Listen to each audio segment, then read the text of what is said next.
When I first joined Families to the Max, even though I was already doing some leadership things within my community and region, I felt like alone in some ways. Like I didn't know a lot of leaders statewide. And now that I know the work that's being done across the state, it just amazes me that this family voice can make such a huge difference. Families to the Max really has a wonderful way of embracing parents where they're at when they arrive. I think one of the things that I've learned is that you don't have to be alone in this journey, and sure, it seems overwhelming when you first hear it, but there's other parents in this journey with you, and coming to these conferences, getting involved in F2 Max helps expand your network of parents. It's really, really empowering, and it also soothing, I guess, to your mind. Helps you feel less alone.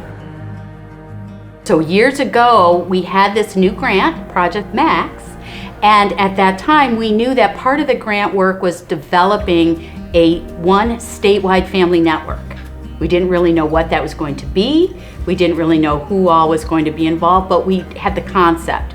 So those first meetings were just coming together with our partners from Peel and HUNY and Patton and the Bureau and saying, we want to build this. What does it mean? What do we need to do? Who do we need to involve?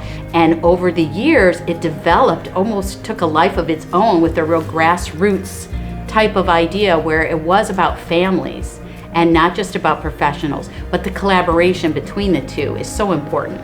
Often there's not. It's either one or the other, and we knew we wanted to build something that was truly more collaborative in nature with professionals and families working together. It's like a spider web that started with just the parents on each of the school teams and has just grown and blossomed, and it's so exciting. I've really felt that through F2 Max, the whole emphasis on presuming competence has really become more common among families throughout the state, agencies throughout the state, educational systems. And I see the language changing, the attitudes changing. It's been slow, but it's been happening, and that's really encouraging to see. Presuming competence in a whole is a mindset, and parents can have it, educators can have it. But when parents and educators supporting a student both have that mindset, I think it benefits a child in a way that there's no, limit to, keep going and keep building on things that children can learn to do. Presuming competence, I have to do that all through everything. He has a progressive muscle disease, and so does my daughter. And I know that even though I want, for them to be more every day, I know that there's also a component that's losing something every day. So I almost in my heart have to presume competence so much more because I know that things are just getting harder and harder for them.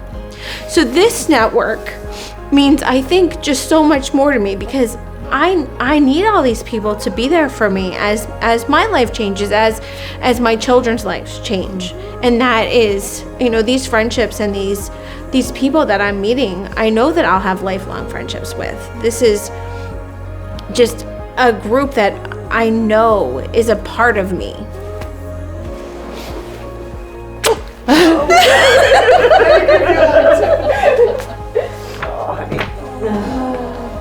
With Families to the Max, there's a ton of knowledge from every single person that's involved, a ton of resources that they can learn, and how anybody that is involved in Families to the Max can help guide those new families and be able to support them in whatever they're going through right at that time.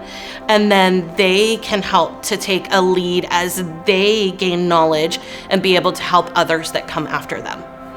And with F2 Max, not only did I get the reinforcement that, for my beliefs, that yes, what Phoenix is able to do, I had that support there. So folks helping me identify resources, identifying other people who can be like a peer support also.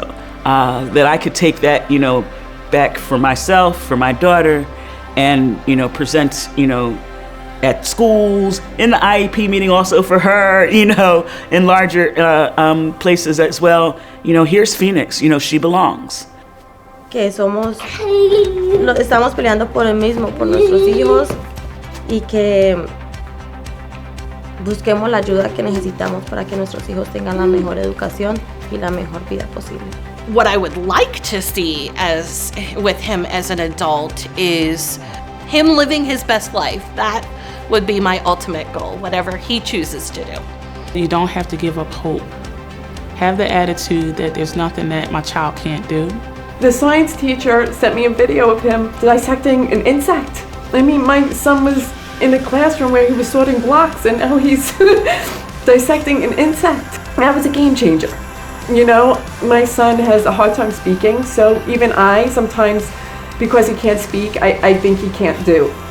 And I still struggle with that today, So if I don't pursue competence in my son, why would the school district? So I needed to start looking at my son in a whole nother light, looking at his education in a whole nother light. And Families to the Max did that for me. And it has been a roller coaster, but it's a roller coaster that I would do again, because it brought me to this point. So I am so grateful that organizations like Families to the Max exist, because they give us the ability to collaborate and find solutions to help our children thrive.